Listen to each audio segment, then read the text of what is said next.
To officially inform you about the intention of the family to work closely with the Ministry of Youth and Sports, the Football Association, and the government led by your good self to give our brother a befitting burial. Christian Atsu was a very, very dedicated footballer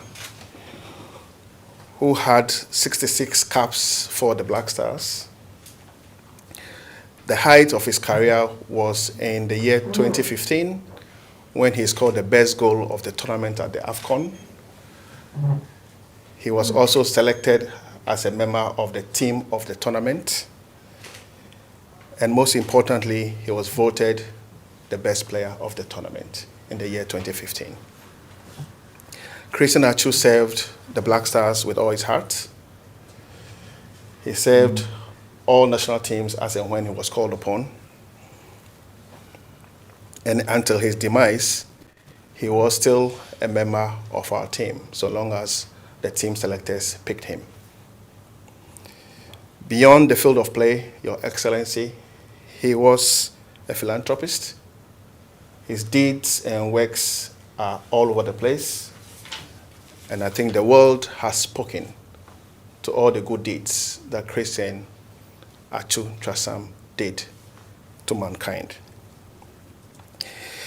Your Excellency, the family is humbled to have been received by your good self, and we are ready to work closely with your good self to find a befitting resting place for our dear brother. Thank you very much. President of the FA, the sister of Christian Atsu, and members of the delegation. I first of all to welcome you to Jubilee House, the seat of the presidency of our country.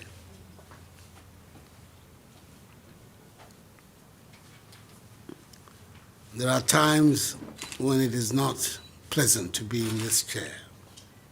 Today is one of them.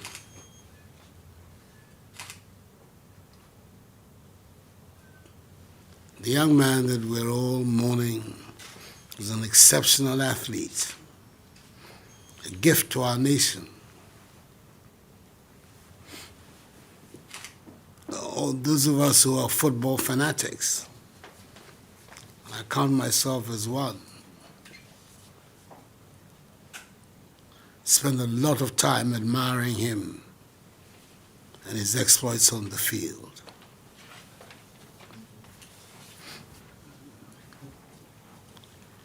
The news that came from Turkey as a result of this tragedy that occurred there was also a very tortuous experience for us, because initially we were made to understand that he was all right,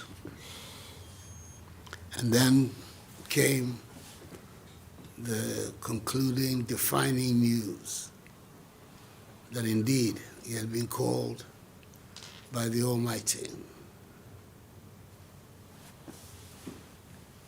It's a tragedy for his family, it's a tragedy for his community, and it's a tragedy for our country.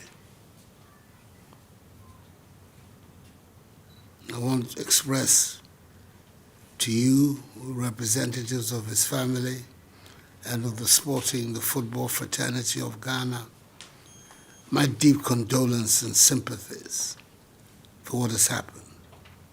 And I speak not just for myself, but for the entire 31 million people of our country.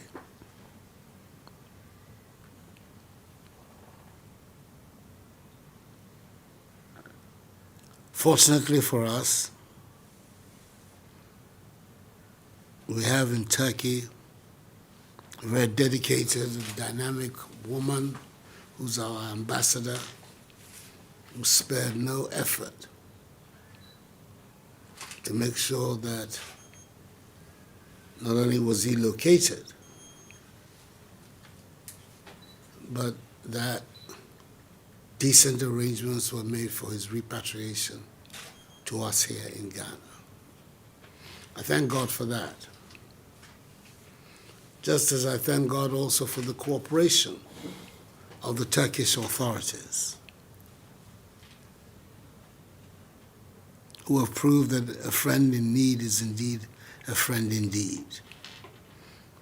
I've had the privilege of talking to the Turkish President Erdogan to express our collective thanks to Turkey and to his government for the assistance that they gave, not just in locating our compatriot, but also facilitating his return back home.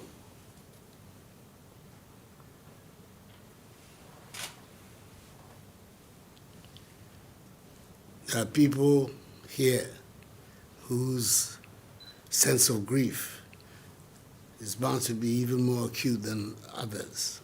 And I speak particularly about his twin sister and the brothers. And I know this must be a very difficult moment for you. But I think our responsibility is to give you as much support as we can. It can never erase the loss of this very brilliant man.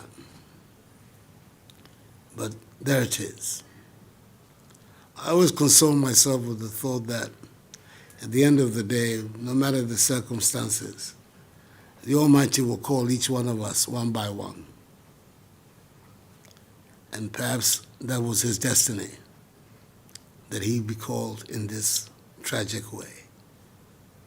It is important that the Ghanaian people express their appreciation for his work that he did for our nation and the contribution he made to the development of the game, which is our national pastime, soccer, and to the development of sports in general. So I've asked the Chief of Staff, who unfortunately is outside Accra today, to make sure that we organize a state-assisted funeral for Christian Atsu,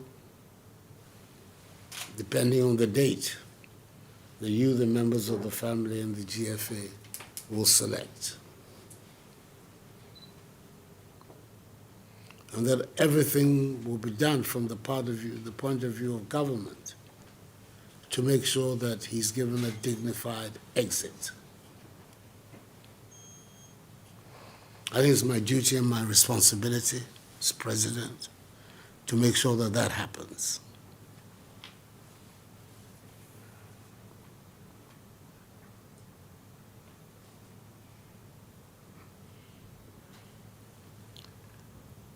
I don't know what your plans are, but I would think that the sooner we can get this unfortunate episode behind us, the better for all of us, as a nation, as a community, as a family, as a sporting fraternity, and not to have it linger for too long. But as I say, the decision as to when the funeral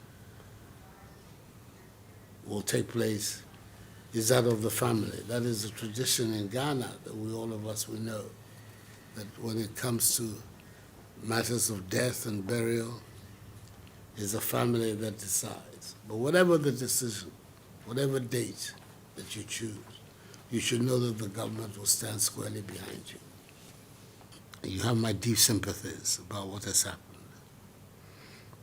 It's a tragedy that this young man who did so much for our country, not just on the field of sports. I've heard about all the philanthropic work that he did,